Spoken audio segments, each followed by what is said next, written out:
Everything's gonna be alright. Woi, COVID-19 ini bagaimana perkembangannya? Perkembangan dari dulu ini tidak ada berubah-berubah sama, setiap ada kadang-kala menurun, kadang-kala meningkat. Yang penting oke. Iya, karena COVID-19 ini sudah hampir 1 tahun lebih lah kita ini melakukan kuliah secara online ini. Jadi pengaruh kuliah online ini kadang kita punya apa ini tingkat mental kita ini sangat berkurang sekali. Gitu. Jadi kehadiran COVID-19 ini memang sangat parah. Ini apa tuh Marto terkait mengenai etika ini dalam pusat perkuliahan ini. Memang bukan semua mahasiswa sih, tapi ada mahasiswa tertentu tuh yang begini ini baru kebiasaan dari dulu kan, yang sering bekerja dengan teman menggunakan kalimat begini ya, apa misalnya tulis ya apa tulis YG saja, terus misalnya tulis bapak terus BPK gitu tuh yang sebenarnya gaya besar gitu, itu kan yang sebenarnya kalau dengan dosen. Nah para kebiasaan selama ini kan kita menggunakan kalimat-kalimat yang singkat, jadi kita terbawa dalam situasi kuliah secara online di mana itu ada mahasiswa-mahasiswa tertentu tuh yang menggunakan bahasa-bahasa bahasa singkat gitu tuh. Ini mereka terbiasa itu bahwa sampai chat ketika chat dengan dosen itu menggunakan kata-kata yang ujiannya tulis yang dari itu YG itu apa BPK gitu tuh. Jadi ini kan dari maksudnya pihak dosen itu secara tidak langsung itu mahasiswa yang benar-benar gitu itu secara tidak langsung itu tidak menghargai dia punya dosennya gitu. Kalau iya tidak ada etika di situ tuh. Itu sangat fatal sekali sebenarnya.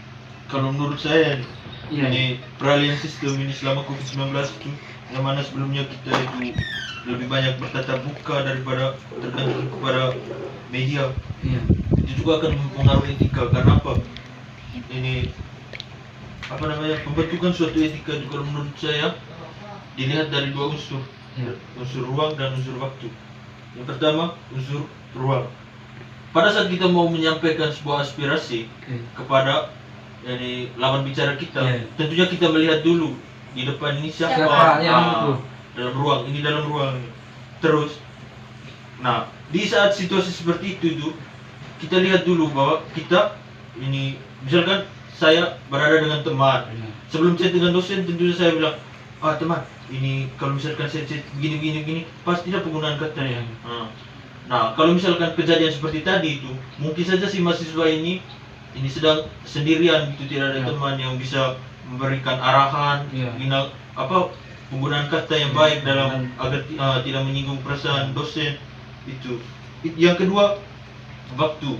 Mungkin saja pada waktu itu mahasiswa yang bersangkutan itu waktunya sangat terdesak sehingga supaya cepat chat dengan dosen menggunakan kalimat-kalimat singkat. Secara tidak dia punya refleks itu secara tidak sadar itu dia, karena waktu berjalan terus sesuai dengan apa yang ditentukan dosen, waktu mepet, maka secara refleks dia menggunakan kata-kata yang singkat yang secara tidak langsung itu menyinggung perasaan dosen gitu. Tetapi memang dalam proses kuliah online ini kita butuh waktu untuk penyesuaian dengan sistem yang ada, di mana ini kita harus bisa menghindari segala penggunaan ejaan kata yang kita gunakan selama ini. Yang mungkin saja menyinggung perasaan orang lain gitu. Tetapi yang kita dengar ini selama ini kan ini bukan hanya di dunia kampus, dalam berarti dalam keluarga juga. Betul. Sama saya rasa kalau dalam area kampus itu mungkin kalau buat kita bukan seniornya juga, tapi kita pernah kuliah tatap muka begitu. Itu dia punya cara penggunaan etik, percakapan dengan dosen kayak agak lain dibandingkan dengan ada yang sekarang baru semester 3 atau semester 1. Mereka kan dari start awalnya tidak pernah tatap muka tuh. Jadi mereka belum tahu tentang karakternya dosen. Di situ juga mempengaruhi juga. Betul sekali. Kan mereka tidak tahu apa. Kadang kan kita tahu biasa kalau masih dari SMA kan biasa dengan guru kan biasa kelakar atau pengen tahu juga. Kadang dengan guru chat, ketika berkomunikasi lewat HP begitu kan kadang pakai kata-kata singkat tuh. Nah, Jadi mungkin mereka berpikir banyak kayak dosen begitu kan Iya. ya wajar-wajar saja. ya jadi Tapi karakter mereka terbawa terus. terbawa terus. Tapi menurut dosen kan banyak kita punya jenjang kan di perguruan tinggi kan Tinggi. semuanya main semua punya kita punya apa cara berkomunikasi atau tata cara untuk apa chat dengan dosen itu harus berubah. Kalau menurut saya itu hanya dengan COVID mempengaruhi juga sih. Hanya sampai kuliah online. Tapi kita kasihan juga sih dengan adik-adik kita yang sekarang masih semester awal belum tahu karakter dosen, ciri khas Nah, dosen itu yang memang agak fatal juga. Memang parah. Ini yang anehnya ini atau apa? Bukan aneh sih, misalnya begini dong. Kita kan kirim tugas nih, lalu ada yang mau email. Nah, ada mahasiswa tertentu yang sampai viral di TikTok ini dia punya foto kontaknya kasih muka artis ini, terus nama emailnya nama gaul gitu. Iya, Itu membuat dosen ini pusing. Sudah tahu di situasi pandemi ini dosennya dosen mulai pusing, terus dengan caranya kita ini dalam proses kuliah online ini menggunakan nama-nama yang gaul, foto-foto kontak yang bagus gitu. Ini membuat dosen bingung. Kok misalnya di foto foto kontak email yang itu di mukanya di Mino, kok ini di Mino nih mau ikut kuliah dengan saya? Bingung tuh. Apa? Ya. Tapi kalau menurut saya banyak kita bukan menyalahkan mahasiswa juga sih. Apalagi kemudian Bagaimana dengan mahasiswa yang baru masuk ini? ya memang kalau memang buat kita mahasiswa yang sudah pernah kuliah tatap muka sih wajar-wajar. Yang pernah Banyak- ini di ospek. Makanya kita bisa tahu arahan, tahu ciri khas kampus terus karakter dosen. Kan kita kan pernah ospek jadi pernah ada sosialisasi dengan kakak semester yang senior kita yang pernah, yang duluan dari kita lah. Tapi kalau yang ada semester sih memang ada akal juga. Tapi saya rasa di sini yang berperan di sini bukan hanya mereka mahasiswa, bukan hanya mahasiswa saja, apalagi mahasiswa yang semester awal tuh. Di sini juga dosen harus berperan penting. Pas kontrak kuliah tuh harus menjalankan semua. Contoh penggunaan nama email, harus sesuai nama asli, terus penggunaan foto email harus pakai foto asli. Kan apalagi kuliah online begini kan pas kuliah Zoom kan itu pasti dosen akan screen atau apa itu daftar hadir tuh. Jadi supaya bisa pastikan jelas apakah mahasiswanya hadir atau tidak. Menurut saya begitu sih. Mungkin ada Bagaimana, San? Saya rasa Terkait kalau kuliah- belajar tentang etika dan komunikasi nih, saya rasa kita juga dari SD dari lebih waktu SMA kan dalam mata pelajaran bahasa Indonesia kan kita tahu lah bagaimana cara berkomunikasi dengan orang yang maksudnya lebih tua dari kita atau sesama kita, bagaimana cara berkomunikasi dengan baik. Saya rasa kalau misalnya macam Dika bilang tadi, mungkin kontrak kuliah sih yang kalau misalnya saya masih baru toh, yang jelas saya harus tahu lah bagaimana saya berkomunikasi dengan dosen yang bersangkutan begitu. Kan saya sudah pelajari waktu SMA toh. Gitu.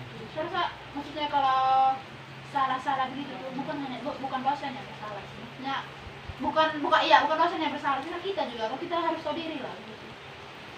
tidak terkadang juga saat ini tingkat ketergantungan kita yang tinggi terhadap media itu secara tidak langsung membentuk karakter kita. Misalnya contoh ini munculnya istilah-istilah gaul yang secara tidak langsung itu dapat menyinggung perasaan orang lain. Nah, disitulah pada saat ini kita berada di ruang yang mana sebenarnya kita menggunakan bahasa yang baku itu secara tidak sengaja karakter kita, karena pembentukan karakter kita yang tadi itu sehingga mendorong kita untuk mengeluarkan bahasa-bahasa yang menyinggung perasaan orang lain gitu, menggunakan bahasa-bahasa gaul atau Iya sih, apalagi anak-anak yang di kota sih saya rasa. Itu menurut saya tergantung pribadi, misalnya pribadinya kalau misalnya dia memang terdidik di lingkungan yang gini, kalau dia menggunakan bahasa baku, terus kalau misalnya dia omongan orang lain juga misalnya orang yang lebih tua, dia lebih sopan atau beretika, itu juga akan misalnya seperti yang Arto bilang tuh. Kalau misalnya dia tumbuh di lingkungan yang etikanya bagus, berarti kalau misalnya dia komunikasi dengan orang lain juga pasti dengan etika yang baik. Kalau misalnya dia misalnya tumbuh di lingkungan yang ya dalam tanda kutip begitu, pasti juga karakternya dia akan terbawa sampai dimanapun dia berada gitu. Ya. Tetap begini, maksudnya apa yang saya sampaikan di teman satu bahwa ya di lingkungan yang mana, misalnya di lingkungan yang baik, terus dia misalnya kalau di lingkungan yang tidak baik. Nah, kalau kita sebagai mahasiswa itu kita dituntut bahwa kita itu harus bisa menggunakan etika yang baik dan benar dalam dalam berkomunikasi maupun melakukan CC dengan dosen. Kita wajib bisa menyesuaikan diri kita itu menggunakan etika yang baik dan benar. Itu yang menjadi persoalan di sini. Ini kita tidak bisa menerima segala tuntutan dari apa ini. Saya potong ya, begini. Memang iya sih, maksudnya kita harus menyesuaikan diri. Tapi kan karakternya orang kan tidak serta merta dia berubah karena secepat. Pasti dia ada waktu, misalnya dia bisa berubah, tapi dia ada tahap-tahapannya begitu. Dan mungkin gini, dia karakternya misalnya tidak beretika, tapi tiba-tiba misalnya dia masuk kampus dia langsung berubah total, kan tidak mungkin. Harus ada bimbingan. Apalagi kan di kampus kan banyak orang, apalagi kayak murid kita kuliah di kan dari berbagai daerah tuh. Banyak yang jelas dari sekian banyak orang tidak mungkin semua karakter itu sama, baik kok atau sama, supaya bisa secepatnya mengubah dia punya karakter. Kan mungkin ada 1-2 orang yang karakter mungkin agak sama dia, justru itu yang bikin panjang lagi dengan di situ. Justru dia punya karakternya itu yang bikin apa namanya tambah hancur lah. Maka dari itu ini kita bisa mengambil kesimpulan bahwa ini dalam penggunaan etika yang baik itu perlu ada pendekatan-pendekatannya. Pendekatan dari kerabat, terus senior, pendekatan dari kerabat atau senior yang menuntun kita dalam proses dalam apa ya, dalam berkomunikasi supaya menggunakan bahasa yang santun, tidak menghormati lawan bicara, kalau sekalipun lawan bicara itu tidak selamanya harus orang tua atau sesama umur pun kita harus tetap memelihara etika begitu. Terus yang kedua itu perlu ada pengawasan dari orang tua, yang mana ini membentuk karakter anak sehingga di ruang publik pun karakter tersebut akan terus terbawa. Everything's gonna be alright. Stiffen that up, pull it up, little lady.